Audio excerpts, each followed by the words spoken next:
What is up, guys? Welcome to the Meaning of Podcast. I am Andres. This is RB3. And this is the podcast where we talk about your favorite directors and the deeper meaning within their films. RB3, we're doing directors again, which is good. Yeah. Sometimes we don't. Sometimes we do. And we decided to split this up because of one specific trilogy that they are most known for. And of course, I'm talking about the Wachowskis. Mm-hmm. And we are going to do a separate Matrix episode because we feel it is necessary and time-consuming to do an entire Matrix episode, as we did with Sam Raimi, deservedly so. Yeah, and with Spider-Man. Christopher Nolan, too. We did the same thing. Christopher Nolan.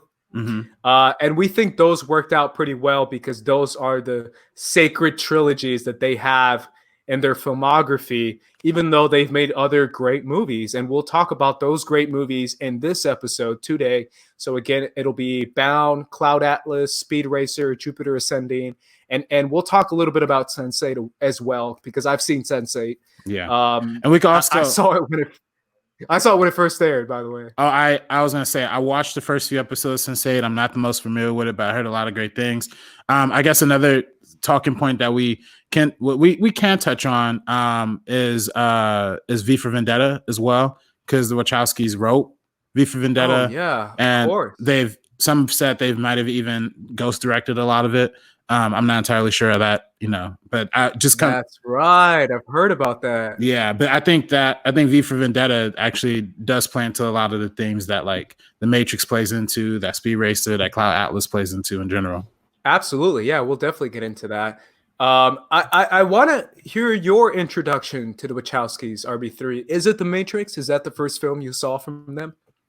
Yeah, The Matrix. I saw The Matrix when I was young. I think a lot of people...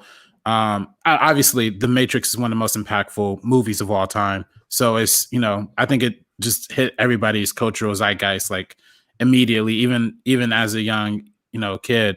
I really remember seeing a lot of Matrix references through like stuff like Shrek, or like I saw a lot of the parodies of Matrix before I actually saw The Matrix. But that was kind of my overall introduction into the world of the Wachowskis. Again, I didn't, this is before I was like a big movie fan, so I didn't know particularly who these directors were, what did they do, what did they represent. I just knew The Matrix was a cool movie. Matrix Reloaded was kind of a cool movie, had some great action in it. And then obviously, like when I was a kid, I had a huge attachment to Speed Racer. I mean, Speed Racer was my movie as a child. I'm telling you, I obsessed. I was like a Speed Racer sycophant because of how cool and a lot of people, it's divisive. A lot of people hate it now. I totally get it, but I still revel in how amazed I was by that movie too. So absolutely, I feel like the Wachowskis come with that brand of technology and the idea of pushing cinematic technology, kind of cut off the same brand and style of like a James Cameron, a George Lucas, the style of using digital, of enhancing visual effects, of using 3D, stuff that pushing the edge, pushing the edge, and just being inventive and groundbreaking and just everything. Absolutely, I feel like they're one of the directors that people look up to in that sense quite a bit. I mean, Robert Rodriguez is another example of that style, the elitist style of making things grand and different and using visual effects to the most extent that you can use it inside a film and still make it comprehensive and allow audiences to understand what is going on within the film, which is actually a difficult thing to do. Yeah, no, 100%. And I think where the Wachowskis kind of differentiate between like somebody like a Cameron or George Lucas is that they're also very philosophical too. So like, all their films have a very groundbreaking, like kind of technological edge, but they're also introducing a lot of themes, a lot of ideas, a lot of concepts and a lot of philosophy that is pretty unique, just all across the board. And whether or not, it's too much or too little, the biggest criticism that they get is that they focus too much on ideas and not enough on characters and storytelling. So it kind of goes back and forth. But to me, I've always found their movies incredibly fascinating, even the bad ones. Even something like Jupiter Ascending, I find incredibly weird and out there and kooky and kind of interesting. Yeah. Obviously, Jupiter Ascending is one of their films, but their first feature, RB3, is a 1996 film called Bound. And this, I actually think, and again, this is coming off someone who's not really super familiar with Bound, but I think this is a glimpse inside the Wachowskis as a whole and kind of the films that they want to make, because Bound is a lot of things, but it also is kind of a love story between two women, which is something that you don't really see during this time in movies, in cinema. And that, again, is a glimpse inside the ideas and thoughts and themes and messages that the Wachowskis want to send inside their movies. Right off the bat, RB3, what is your familiarity with this film? Well, Bound, I watched it when I was in film school. I obviously in film school we focused a lot on movies that are like neo-noir and all of those kind of like thrillers, and this is like one of their debuts that kind of has the neo-noir style, the kind of post-realism style of noir matched with the matched with the more progressive concept of like homosexuality or queerism and all of these different themes that weren't tackled in old school noir films. And that kind of opens up for us having a conversation about the Wachowskis in and of themselves. I mean, we've kind of been dancing around it, but the fact that they were initially brothers, but then one of them transitioned and then the other one transitioned, and now they're both sisters, or siblings. So they're really groundbreaking female filmmakers that were really telling a lot of these queer stories before it was even known to be that. Back in the 90s, when they were writing profile pieces on the Wachowskis, they would present them as like these two construction workers who were just nerdy film guys who really wanted to make this sci-fi movie called The Matrix. And I was even going on IMDb and reading some of the old reviews for Bound, and I found it so fascinating because there's a review from like 1999, from like March of 1999, who was like, wow, these Wachowskis are really interesting. I'm excited to see what they're going to do next with The Matrix. And like having that reviewer having no idea what was going to come next. But it just goes to show that, they presented their talent through like this small budget, indie, quiet crime thriller, romance kind of comedy thing, and made it into and transitioned that into making this grand sci-fi epic trilogy that went on to change cinema. But to go back to Bound, it's interesting to see that LGBTQ representation from them so early on in their career, particularly knowing where they are now in their lives. Absolutely. I mean, like you said, they were doing it way before it was a thing or even a term, I believe. Just LGBT and the idea of this kind of films that you see nowadays, and the idea of that kind of representation was just really not there during the 90s, at least as prominent during the 90s. I'm sure there's plenty of films, but not really quite as prominent as it is now. And the conversation around it isn't the same as it is now, which is significant to say the least. There's a lot of people, and again, there's many readings on many of their films. Like you said, RB3, they're very philosophical. And people I've heard many articles and readings about how in each and every one of their films, there is this kind of representation that they put there of LGBT. And it's this idea of whether it's a small story of coming of age, or it's a story of finding out who you are, or discovering that you're something that you didn't know you were. That's kind of a theme throughout pretty much every single one of their films. And it's that idea that that's something that they put in each and every one of their movies on purpose, which I find to be fascinating, because that's the kind of filmmakers that we like to talk about, the filmmakers that like to say something and want to say something in all their films. And that's what the Wachowskis are. So I'm just excited on that sense, because again, we're not going to get into the Matrix, but I heard like a 2-hour podcast about how the Matrix is just this, you know, coming of age of discovering who you are. And I was just like, wow, I've never heard that take. And sure enough, it could be. There's so many readings on that movie and on that franchise that it's mind blowing. But yeah, I think that's a prominent thing. Just like many filmmakers want to establish a narrative of class, Bong Joon-ho, of Latinos for other filmmakers, or Asians for other filmmakers, and they want to show the Asian culture and people growing up in America coming from Asia. They want to establish, the Wachowskis, this representation of their identity and their story.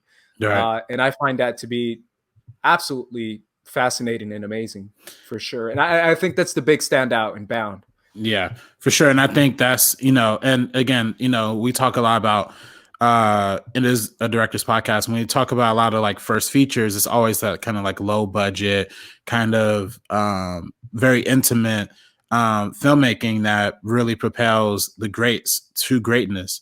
And this is a prime example of that. I've read a lot of stories about how extensively, as you could see in like The Matrix and all the other films, how extensively and deeply they think about their planning, their execution, their themes, their ideas. And this is something they went really in for. I believe they even hired like a sex consultant to help choreograph like the sex scenes in this movie, because they didn't want it to be flashy or overly cinematic, but they wanted it to be like realistic and subtle and everything like that too. And then but meanwhile, they made the noir aspects very noir-ish too, even to the point where Bill Pope, the cinematographer, who also works with Sam Raimi a lot, he said that they were inspired a lot by like graphic novels and like the Sin City, Frank Miller graphic novels in particular. So it has a lot of those like noir elements that I come to love. I mean, as you know, as many of the listeners know, noir is my favorite genre. So having like that LGBTQ representation mixed in with a genre that I hold so dearly makes Bound like a really, really intriguing movie to me. Yeah, again, Bill Pope, I can make an entire podcast on this guy. Scott Pilgrim versus the World, The Matrix, Spider-Man 2, like he has a style and it's incredible. I think he's one of my favorite DPs. I think he also shot Baby Driver. Mm-hmm. The guy's just a G. Like I was rewatching Spider-Man 2 and I was rewatching The Matrix. Oh my God. Right. I actually thought action movies ever. Like I'm really tossing that out. Mm-hmm. For sure. So I love it that he worked with them. And someone else that worked with the Wachowskis a lot, I think a lot, is Joe Pantoliano. Oh, yeah. He's like in pretty much, he's in quite a few of their films. So I think that's a funny thing too, because he's Cypher in The Matrix. Mm-hmm. And Cypher is like a big character in that movie. Right. Yeah. Any other word on Bound? No, I think this is a really interesting, great debut for these two filmmakers. And I hope that a lot more people check it out based on listening to this podcast, because it flies pretty under the radar. But if you're looking for something new, fresh, and edgy that came out in the 90s, this is definitely a movie for you. Now we are moving on to your movie, RB3. Uh-oh. And that is Speed Racer. Yeah. Speed Racer. I believe, before we get into it, I believe there are a few videos defending this movie on YouTube from movie YouTubers. I want to give a shout out. Correct me if I'm wrong. Is it Chris Hartwell? Yeah, Chris Hartwell. Did he make a video? Mm-hmm. Yeah. On the Schmoes No channel. Video? Yeah. Mm-hmm. Yeah. Talk to me about the conversation now about Speed Racer versus the conversation when it was coming out. Yeah. And how it's changed. Well, when it came out, I was a young kid, so I wasn't really following reviews all that much. But I generally knew what people were saying, and people were trashing this movie. I mean, this movie was getting bombastic, it's silly. The tone is all over the place. It makes no sense. is overly saturated, over CGI'd, this and that. And some of those criticisms are valid. I don't think a lot of them are, but I think now in 2020, there's been a lot of like revisiting of Speed Racer and appreciating its uniqueness, especially for a blockbuster, big, giant piece of filmmaking, and especially for an anime adaptation, right? Because this is one of the few anime adaptations that's ever been made, live action anime adaptations that's been made. And even though it wasn't like the biggest financial hit ever, it did kind of set a rhythm and a pace for what is there to be expected with these adaptations. This kind of like high technology, glossy, high CGI methods of adapting mangas and animes kind of largely came from Speed Racer. At least that's where I'm going to contribute it to. And I think, moreover, the originality of it, even though I think a lot of people criticized the tone and all that stuff when it first came out, I think people criticized that when it first came out. I think the fact that it does stand out and it does have an original voice and it does have a tone that's unique to itself makes it all the more compelling.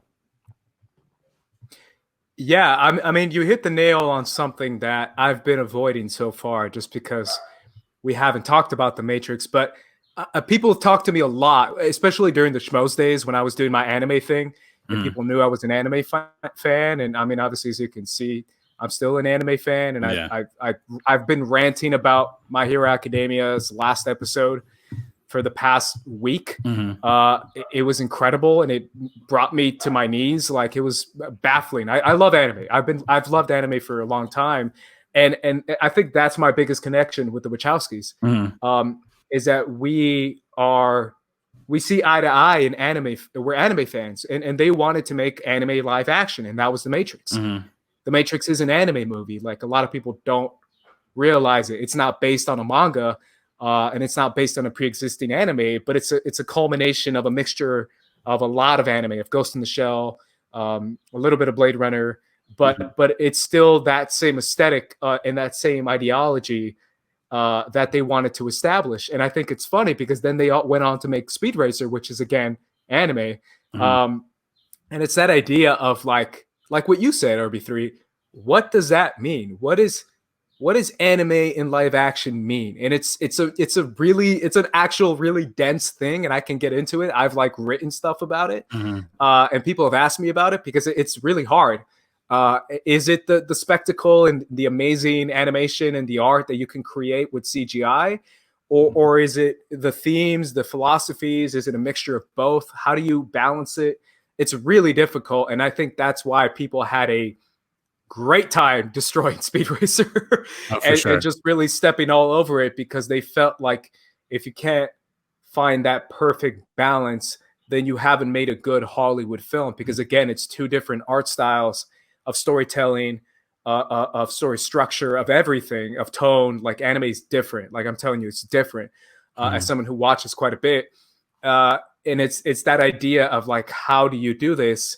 But I feel like, am I the only one who thinks the conversation has changed a little bit around this film? It 100% changed. I think a lot to do with people like Chris Hartwell, people like William Bibiani, and if I'm not mistaken, Mark Andreyko too recently, have all said positive things about Speed Racer.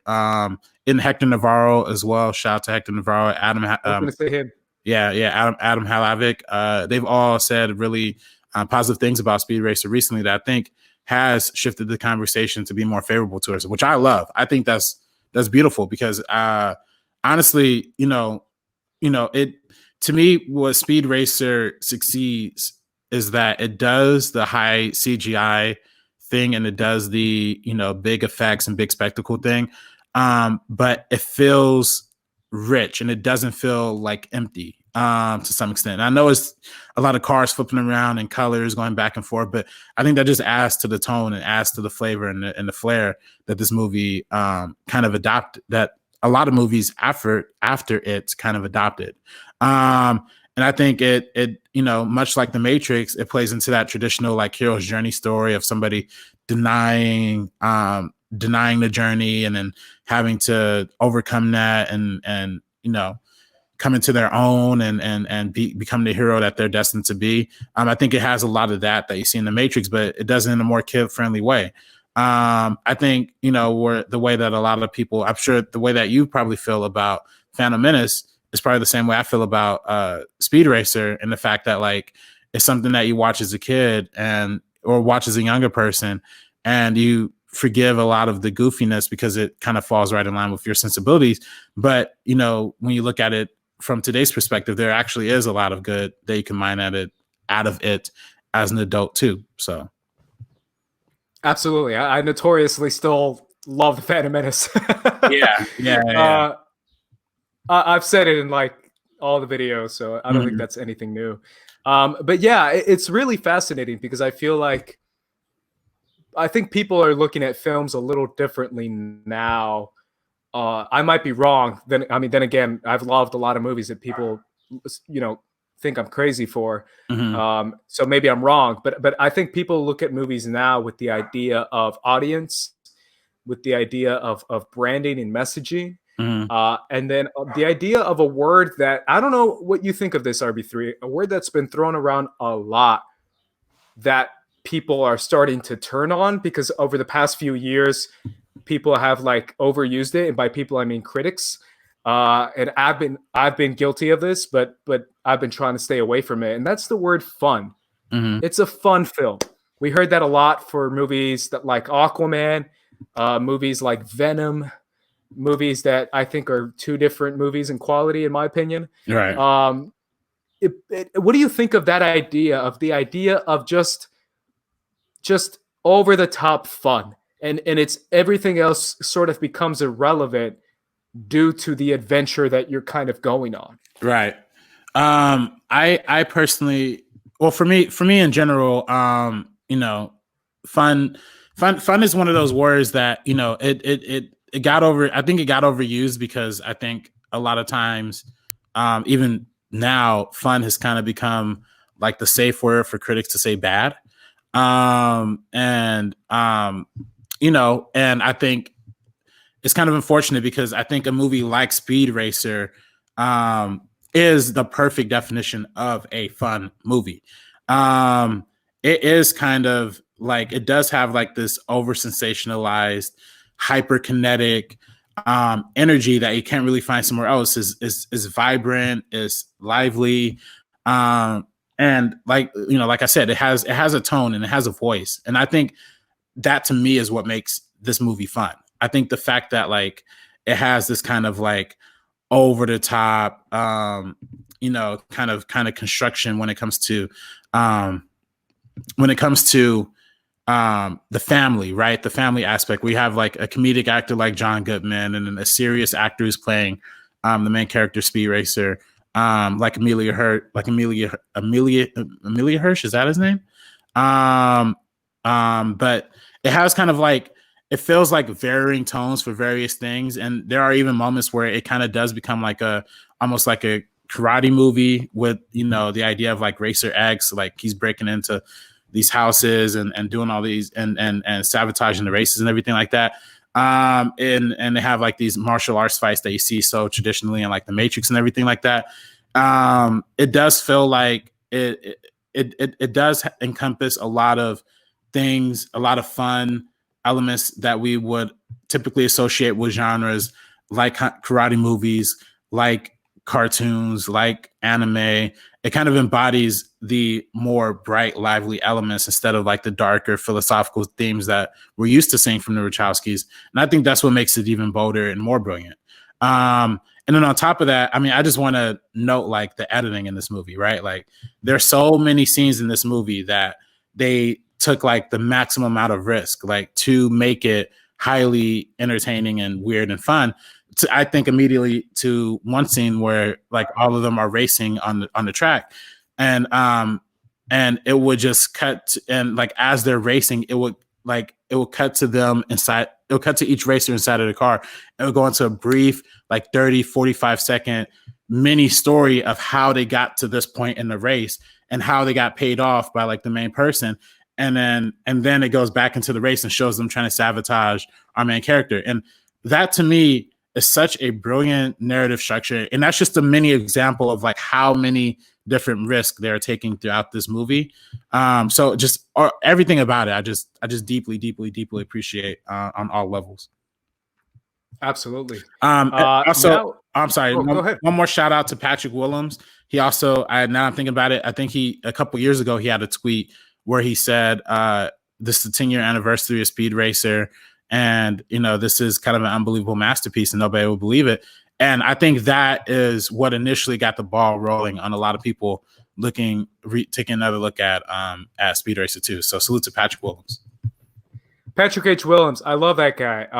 I forgot he's a big Wachowski guy. He loves the Wachowskis. I think he loves all their movies, and he talks about The Matrix a lot. And he's one of my favorite channels, and a lot of what he says is great. Emil Hirsch, by the way. Emil Hirsch, yeah. Cloud Atlas. Ooh. Talk about a movie. Yeah. This movie was another movie that was kind of centered in controversy, to say the least. A lot of controversy. And it wanted to say a lot, RB3. I'll kind of leave it at that. It just really wanted to say a lot, and it wanted to do it in a unique way. But it's also based on, I believe, a novel, a graphic novel, or a novel? A novel, yeah. Okay. And you've read this, right? Yeah, I read it back in the day, back when the movie was first coming out in 2012. Talk to me about this, because you've mentioned this one a lot. Yeah, I mentioned it on the show, particularly the novel. The novel makes it funny because the idea of the story is that it takes place across multiple different generations, across multiple different times, and how are these stories all connected to each other, right?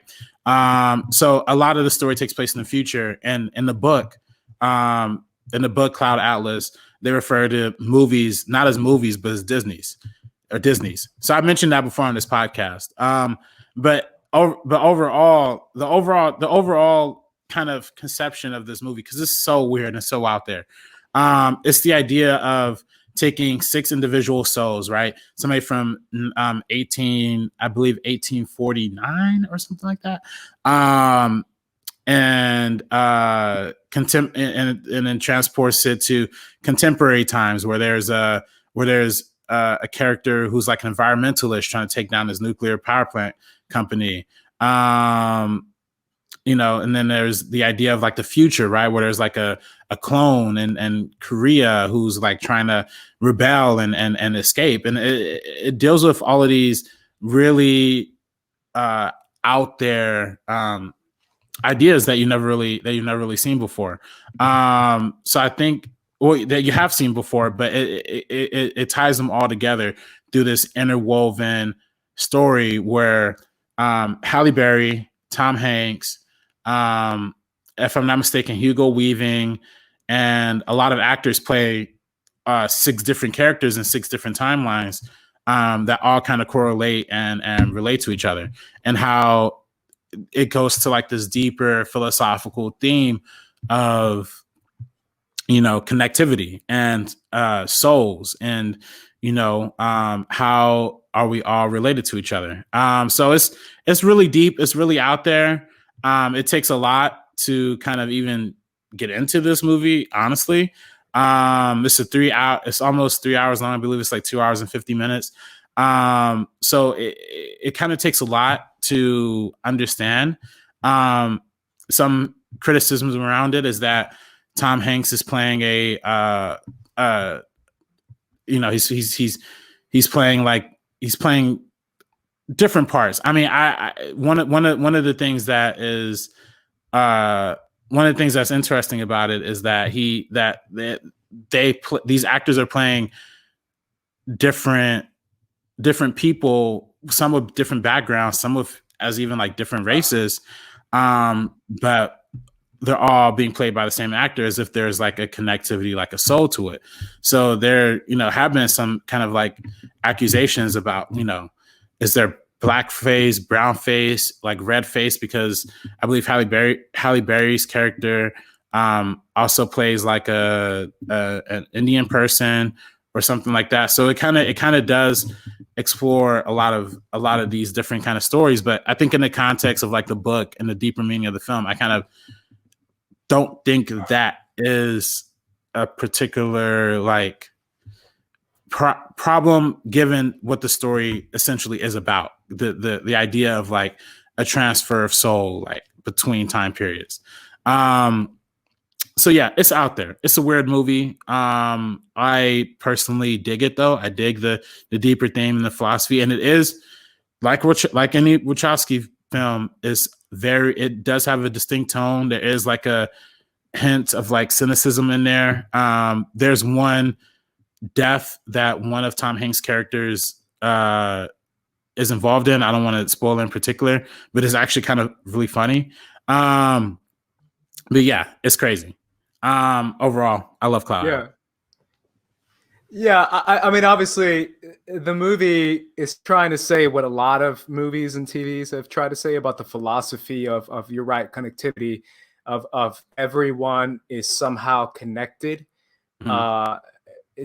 Every soul is somehow connected to each other, Right. and we're part of this web of humanity that we end up destroying each other so much. But the irony is that we're all literally connected somehow, through some sort of cosmic, crazy, dimensional connection that makes us humans, Right. our souls, right? Our consciousness, Mhm. and the fact that we all face the same issues, but our upbringing kind of destroys our thought process, the way we view other people. We view them as other, and the irony is that we're all the same.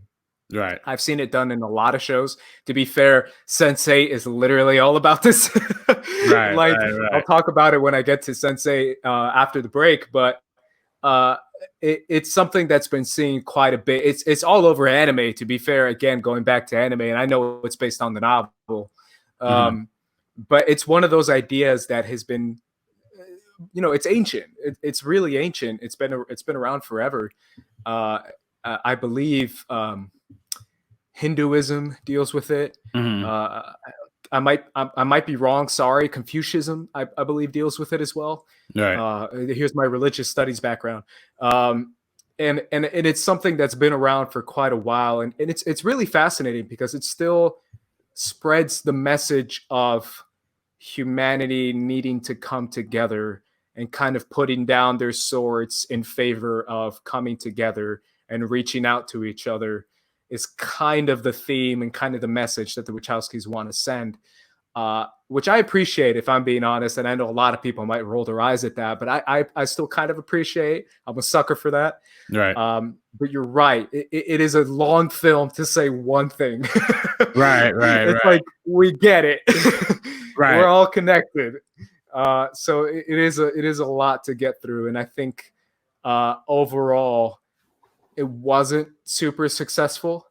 But at least it had some really cool visuals as far as like a future, and how the future can look, and I thought that was neat. Yeah, there are interesting visuals. The futuristic stuff, which is the one storyline that's set in Korea, takes place. I'm looking it up right now.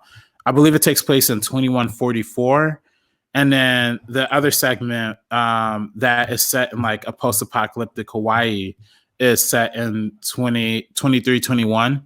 Now, what's fascinating about this movie actually is that the Wachowskis actually co-directed it with another director, Tom Weicker, who is the director of Run Lola Run.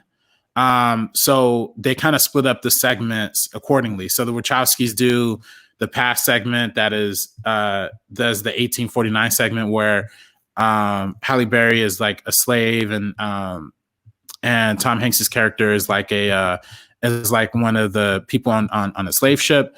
And then the 2144, like I said, is about the clone in Korea who's vying for an escape. And then the 2321 segment is also directed by the Wachowskis. And like I said, that's set in like a post-apocalyptic Hawaii kind of setting. And then meanwhile, Tom Welker, he directed more present segments. So like there's a segment that takes place in like 1936. There's a segment that follows Halle Berry's. Wow. There's a segment that follows Halle Berry's character really closely. The 1973 storyline, that's the one I was talking about with the investigator who's trying to out like the power plant. And the 2012 segment, which is personally my favorite segment of the movie, where Tom Hanks is playing like this publisher who is a publisher and author. I can't really remember, but he's like this really arrogant, egotistical guy. And there's like a really funny, to me, that's the funniest segment out of the entire film. And I've seen the clip. Yeah. It's really funny. Yeah. Yeah. Like people clip it out just to show how funny it is. Yeah. So there are, it does involve a lot of different stories, a lot of different storylines. To dissect and piece apart every single storyline individually is kind of challenging. But yeah. I think overall, there's an overall theme of, like you said, connectivity, connection, souls, all that kind of thing. But I think at the end of the day, there's also like a big theme about humanism too, and about environmentalism. Because there's a lot of these segments that do take place in like an environmental type setting, and how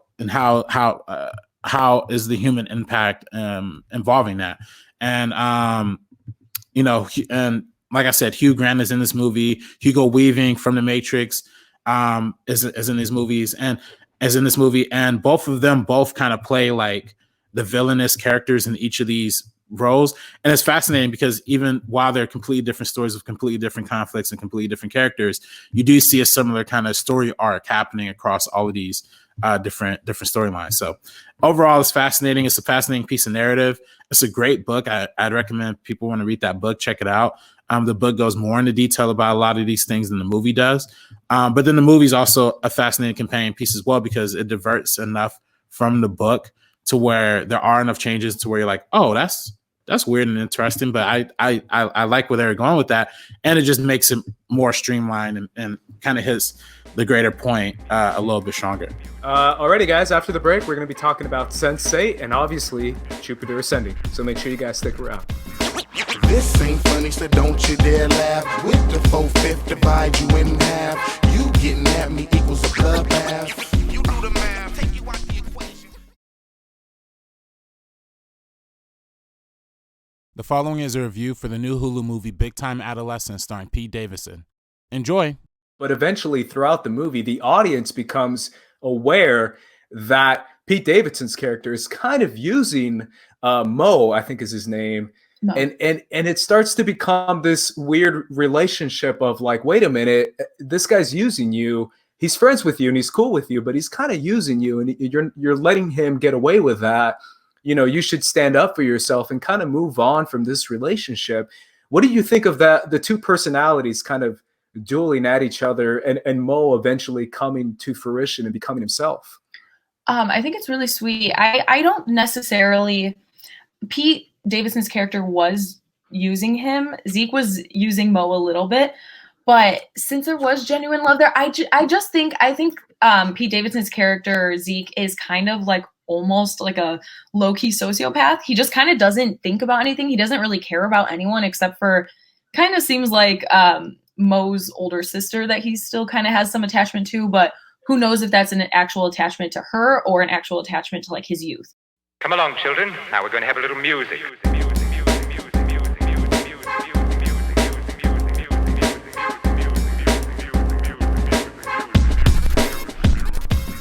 What is up, guys? We are back talking about the Wachowskis.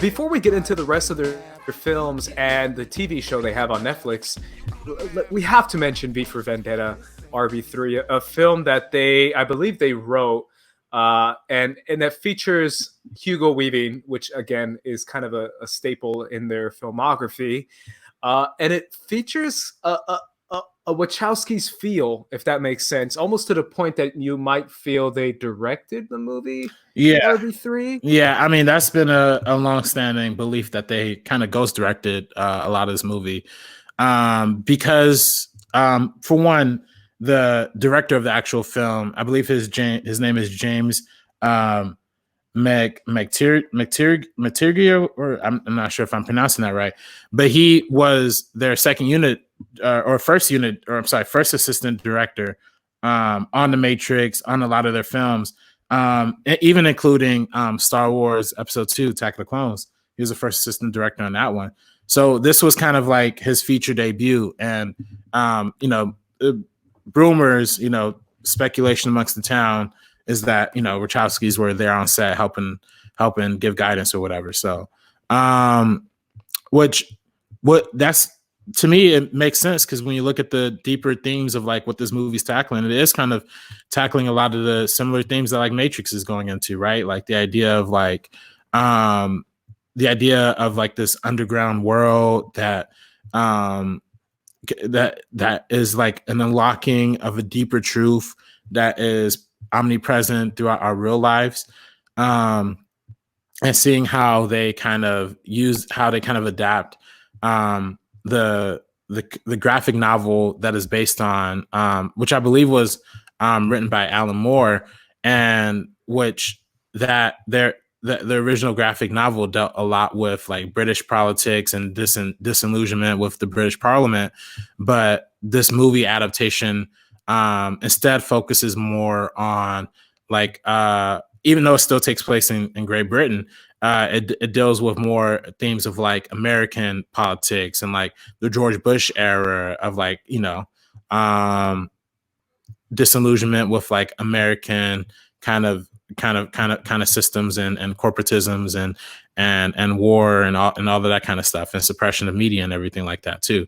So that's what this movie overall kind of embodies, and you can kind of see that the idea of like Natalie Portman's character, who's like this regular woman who just so happens to work at a news station, gets kidnapped by this dude wearing a mask, and then he introduces her to this whole other kind of understanding of what the government represents and what politics represents, and kind of ends up flipping her in the same way that Neo does in The Matrix, right? She kind of gets red pilled in this movie.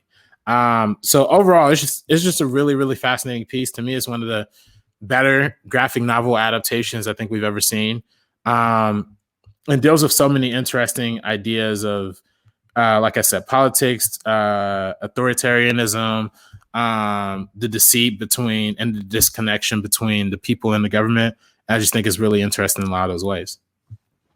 Absolutely. Yeah. I mean, we had to mention that when we talk about the Wachowskis, just because even if the screenplay alone, that's worth it. Just talking about that, considering it's pretty well done. And it worked. I think this movie came out, what was it, 2006? Is that right? 2000. Yeah, I think 2005 or 2006, if I'm not mistaken. Yeah. I think 2005. Yeah. So, yeah, very, very much ahead of its time, and it worked really well. But now we've reached a time to hit the most, I don't know, I think it's the most notorious of the most notorious Wachowskis, and that is your favorite, Jupiter Ascending. Hey! Yeah. Starring Channing Tatum as a space elf. Yeah. Talk to me about this one, man. This one's tough as a Wachowski fan to get behind. Now, I actually remember watching this movie when it first came out in theaters, in 3D, IMAX 3D, because, like I said, I was a Wachowski fan, big fan of Cloud Atlas, big fan of Matrix and Speed Racer, so I was going into this hype despite the reviews. And this movie is like genuinely bonkers. There's a dude who's like a giant lizard who's like talking to Eddie Redmayne, like, and this was before Eddie Redmayne had an Oscar. Oscar winner Eddie Redmayne. Put some respect on that name. Yeah. Well, it's funny because Jupiter Ascending came out in February 2015, which the year of 2014 was the year of The Theory of Everything. So as the Oscars are rolling out, and he had just came off of a fresh Oscar win and doing all this Oscar campaigning for The Theory of Everything, Jupiter Ascending was also coming out. And even the marketing campaign of Jupiter Ascending actually kind of held a lot, kind of drew back and kind of hid a lot of Eddie Redmayne's performance in this for the fact of being able for him to have a better sell for Oscars. Because, Oh, yeah. Because yeah, of course. That makes sense. Because the same thing with Norbit, when Norbit came out, it was the same time as Dreamgirls was supposed to be doing the Oscar campaigning, and Eddie Murphy actually ended up losing the Oscar because of the marketing of Norbit. But in this case, they actually hit the performance a lot in the trailers but they still made it clear that he's in the movie so that it could sell the fact that like Oscar winner Eddie Redmayne is in this movie. So overall, it's a very out there movie. There's a scene where Mila Kunis they go to like a house, and then she's Mila Kunis. Mila Kunis, yeah, and then she's like the queen of Kunis. Yeah. Big fan of that 70s show, by the way. That's one of my favorite shows of all time. First show I've ever binged in my entire life. But there's a scene she goes to a house, and then she's like the queen of bees, and then one of the dudes is like, you're special if the bees love you, and then she gets like carried off by these bees, and it's so weird. Like everything about this movie is just weird. Like after a while, you're just kind of like watching it, and you're like I don't know. Hey man, when the bees show you love, you know it's real, man. Yeah, shout out to the bees. Shout out to the bees. Yeah, I don't. It's tough because even though I watched this movie in theaters and several times on home video, I still have kind of a not clear understanding of what the plot is, nor if there's a deeper meaning to even speak of about it. I don't know if there's like a theme. What the clearest thing I'm able to extrapolate from this movie is that it kind of is like a sci-fi Cinderella story, because Mila Kunis' character is like this. She's literally a janitor in the same way that Cinderella was, and she gets carried off into this whimsical world of these aliens, and finds out she's like the queen of this planet, and she is forced to marry like Eddie Redmayne, but they're like related somehow. And I don't know. Again, plot, I've always had a hard time following, but the visuals of this movie are actually incredible. And I think that's the coolest thing. There's the concept of like how these aliens are kind of in the real world, but they hide from the real world because all of the things they do are just like explained away as like some sort of like real world event, but it's really just aliens fighting each other. Like they have a whole fight, and I think it's like the downtown LA skyline or whatever, and then they're fighting like around these buildings, and then like and Channing Tatum's like skating on the buildings with like Mila Kunis on his back, and then like they cut to like the wide shot, but it's like entirely invisible. But then you go back into the action, and it's like everything's happening. So it's really cool. It's out there. It's weird. I love it. Very Doctor Strange. Yeah, very style. Exactly. Very Doctor Strange-ish. Yeah. So Jupiter Ascending. Woo. It's obviously. So I this might be wrong. This is coming off the top of my head. I think Eddie Redmayne won the Oscar and the Razzie the same year for worst actor and best actor. Yeah. I think that's a fun fact that I might be making up. No, I mean, but I think that's right. I literally wouldn't doubt it. He gave one of the worst performances I've ever seen in a major motion picture in this movie. And then he gave one of the best performances in a motion picture with the Theater of Everything.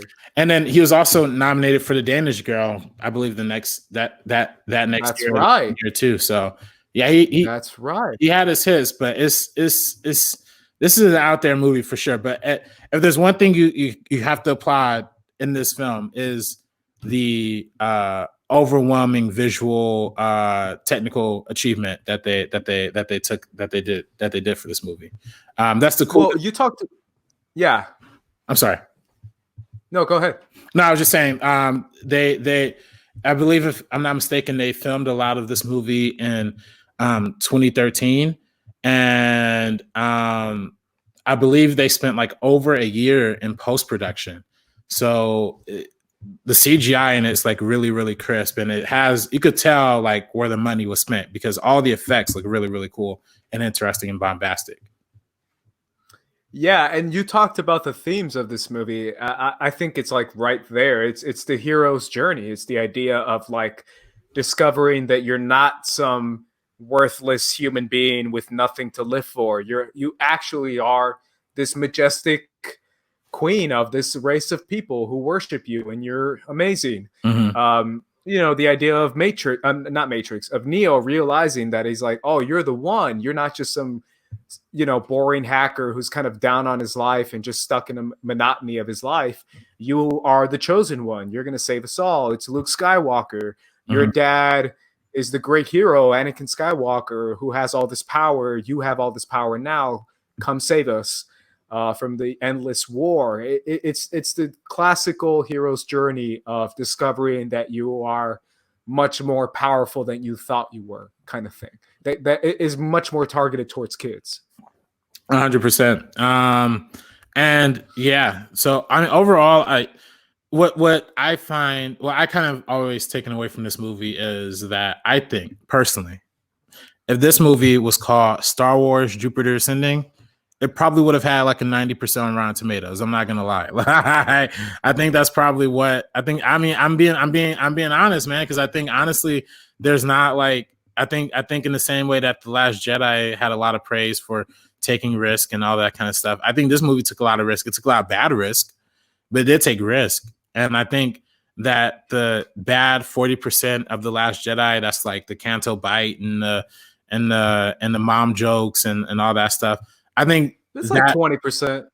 Yeah, 30. We'll set out 30.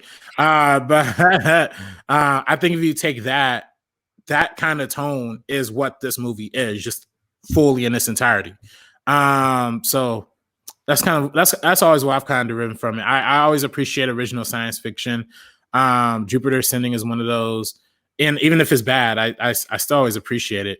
Jupiter Ascending is one. There's one recently too that flopped really bad. That was like a big budget. It's the Dane DeHaan, Carol Delevingne. Yeah. I forgot what that's called. Based on the French graphic novel. Exactly. But yeah, I can't believe I can't remember the name. I'll look it up. I think so bad, but yeah, that for sure is one of those. Jupiter Ascending is one of those like weird off-kilter sci-fi movies that kind of went under the radar because of bad reviews. But I think, you know, if people are interested in some good fantasy sci-fi, it's worth at least checking out. Valerian and the City of a Thousand Planets. There it is. Also a movie. I mean, I enjoyed it. After Earth. Yeah. That was more bad though. I mean, flopped really bad. Yeah. Sci-fi. Yeah. Big budget. That one looks shit. I don't like that. I don't like After Earth because that one looks cheap. You know what I mean? Like at least with like Jupiter Ascending and Valerian, like they look like they have budgets and they kind of have like this artful thing to it. After Earth just kind of looked like like M. Night Shyamalan just pointing a camera at Will Smith or Jaden Smith in the forest and just shooting. Yeah.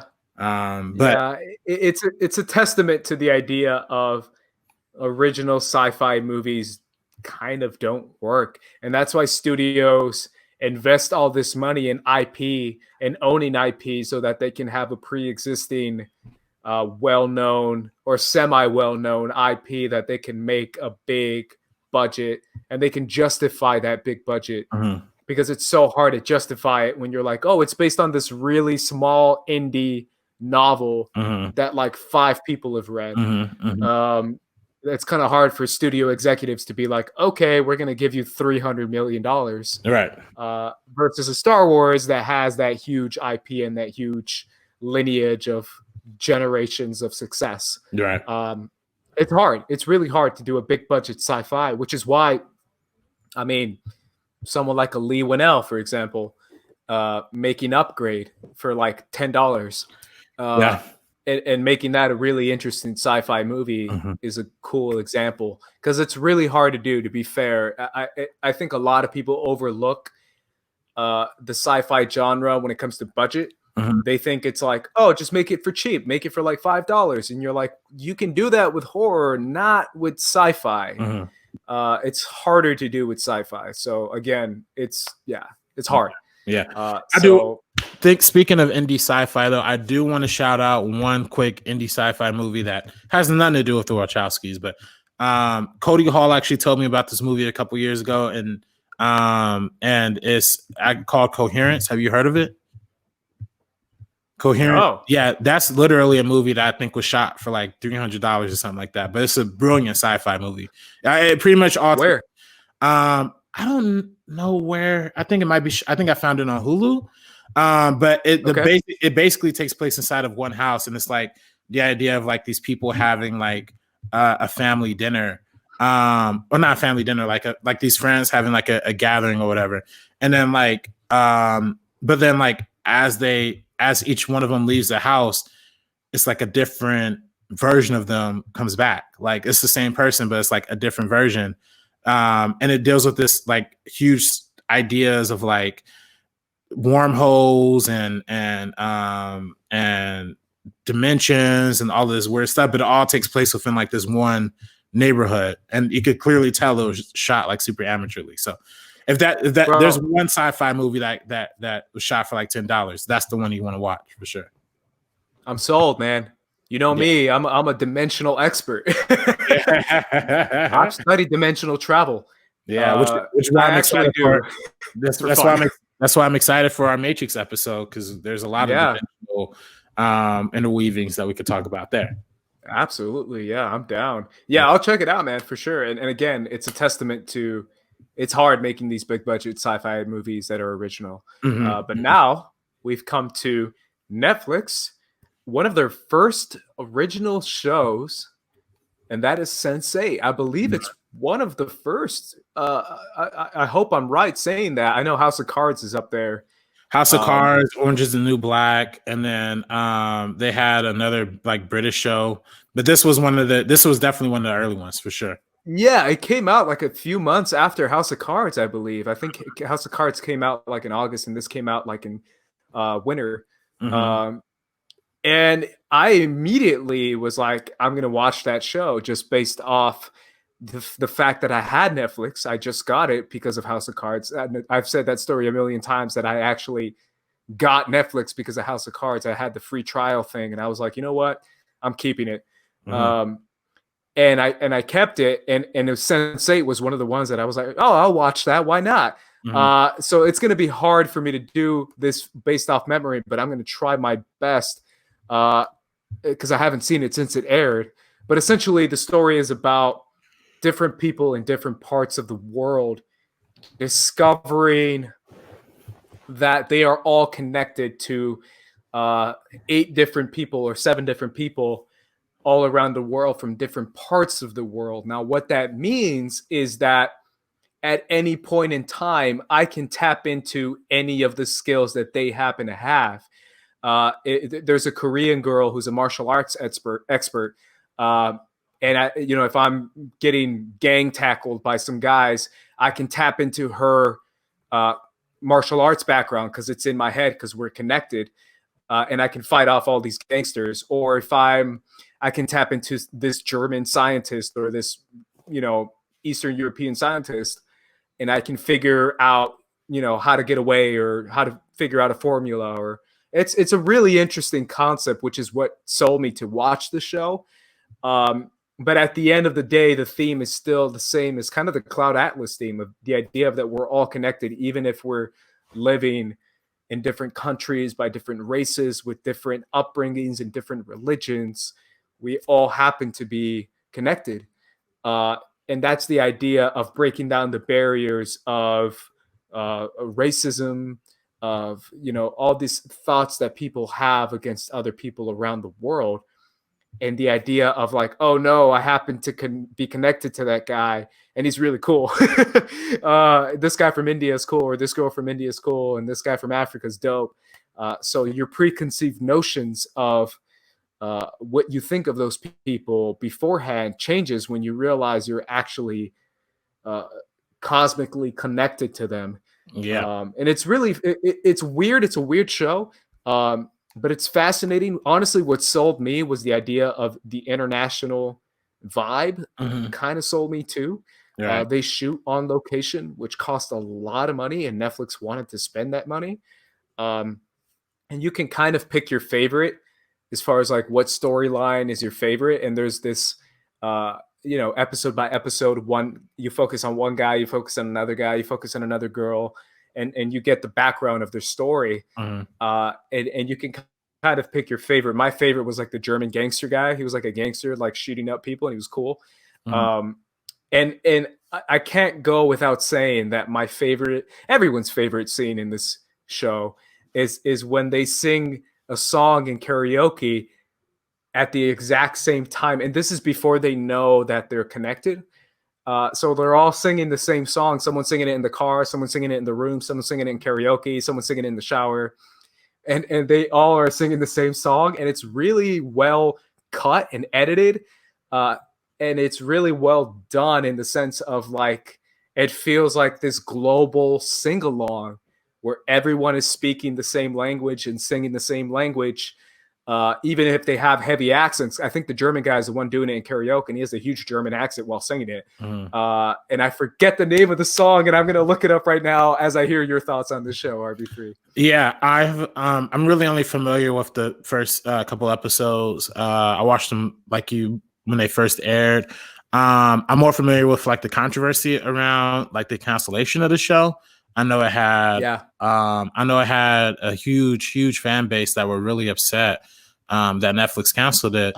And you know, some people even to this day say that it was canceled because it was, because Netflix wasn't as attuned to LGBTQ voices. This is a show that at least from the outside looking in, it appears to include a lot of themes of, LGBTQ representation, kind of like the idea of like trans ideology going from a man's body to a woman's body, vice versa. All those different kind of themes, or just intersectionality in general. So I appreciate, and obviously the Wachowskis, as we mentioned before, they embody a lot of that through their through their filmmaking and through who they are as actual human beings. So it's interesting to see seeing them being able to translate that onto a TV show like a Netflix show like that. But then now, after its cancellation, seeing how people reacted to it, it is unfortunate to see it get canceled. But I still want to get into it. It's still on Netflix. If you haven't seen it yet, I'd recommend checking it out, even though I haven't. But they did, if I'm not mistaken, they did like a movie to kind of wrap things up too. So yeah, they did, because of the outcry of fans who were pretty upset about it. And you're right, RB3, that was an idea going in, that this was one of the first shows that really heavily had characters of LGBT background and really had that as part of the story. And it did it in a way that felt, done right, because it's done by the Wachowskis. And but at the same time, this was pre Netflix, where Netflix isn't just throwing $300 million to any filmmaker.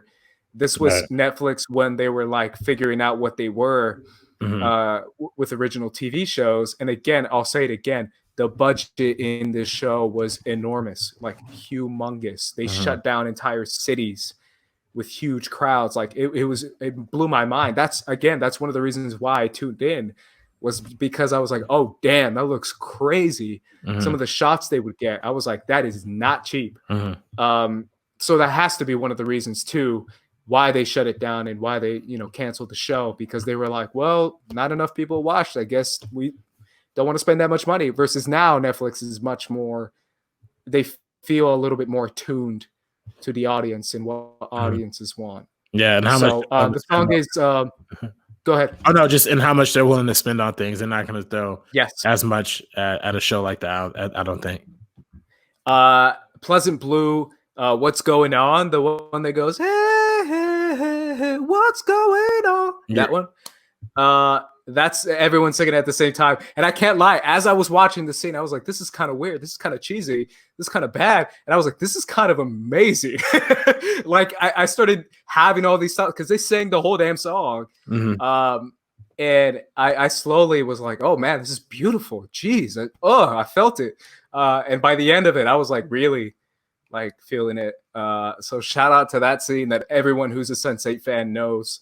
As what kind of got you hooked on the show. So, but yeah, the Wachowskis, they are fascinating directors, have a lot to say, use every tool they have at their advantage. And obviously we're going to talk about The Matrix, but as of what they have now, as far as films, obviously we know they're making the next Matrix, Matrix 4, which is exciting.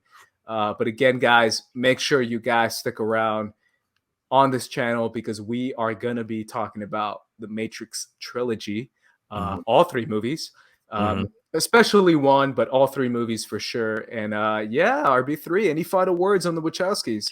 No, I'm happy that we got to talk about the Wachowskis. I'm happy that we got to mention some of my favorite movies like Speed Racer, like V for Vendetta, even the underrated gems like Cloud Atlas and like Cloud Atlas and like Jupiter Ascending, I think are interesting conversation pieces. And of course, Bound is representation too. Bound has a really strong presence and representation and a really cool noir movie too. And plus, this is another example of us celebrating women filmmakers too, that, we could have done this in March, honestly, because they are female filmmakers. And if I'm not mistaken, this might be our first time covering like a LGBTQ queer director or topic. Obviously, we talked about movies like Moonlight and a lot of other stuff like that. But I think this is our first time talking about filmmakers who have transitioned and are outwardly LGBTQ too. So it's really awesome. Absolutely. Again, thank you guys for tuning in. You can find me on my personal Instagram and Twitter at Squad Leader Race. You can find me at Director RB3. And again, you can follow us on all the social medias at First Cut TML. So make sure you guys do that and subscribe to this channel. Again, that's the best way that you can show that you enjoyed this episode. And leave a comment down below. What do you think of the Wachowskis outside of The Matrix and their films outside of there? I know a lot of people have thoughts on that, so I want to hear your thoughts. Make sure to comment down below. And for the Mean Enough Podcast, I'm Andres. This is RB3. And we're peacing out. Peace out, guys.